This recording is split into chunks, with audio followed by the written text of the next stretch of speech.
Di hari Valentine atau Hari Kasih Sayang, Wali Kota Makassar Muhammad Ramdan Pomanto bersama Satuan Polisi Pamong Praja menggelar razia kondom yang dijual secara bebas tanpa batas usia.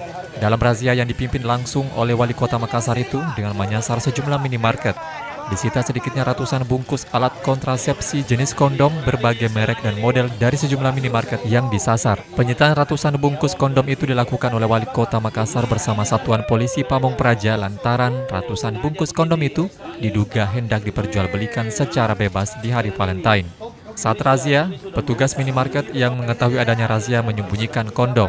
Wali Kota Makassar Muhammad Ramdan Pomanto mengutarakan razia kondom tersebut berdasarkan keluhan masyarakat terkait maraknya penjualan kondom secara bebas di hari Valentine. Penyitaan kondom dilakukan lantaran petugas minimarket sengaja menyembunyikan ratusan kondom yang dijual bebas layaknya permen di saat razia berlangsung.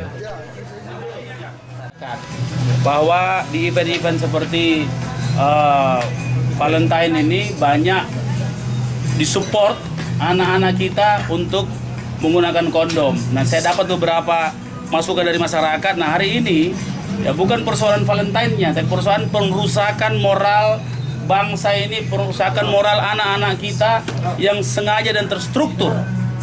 Karena ini dijual seperti menjual permen, lebih utama dari permen. Nah, sehingga saya kira ini bahagian daripada hal-hal yang mesti ya secara administrasi birokrasi saya akan segera membuat aturan yang jelas soal ini. Selain itu, razia kondom itu juga bertujuan untuk mencegah kerusakan moral generasi muda yang umumnya disalahartikan di hari Valentine.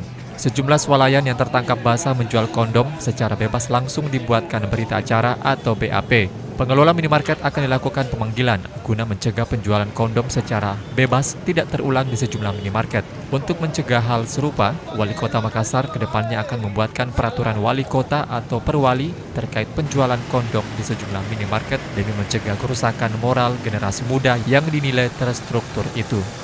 Ilham Cepi, Fajar TV.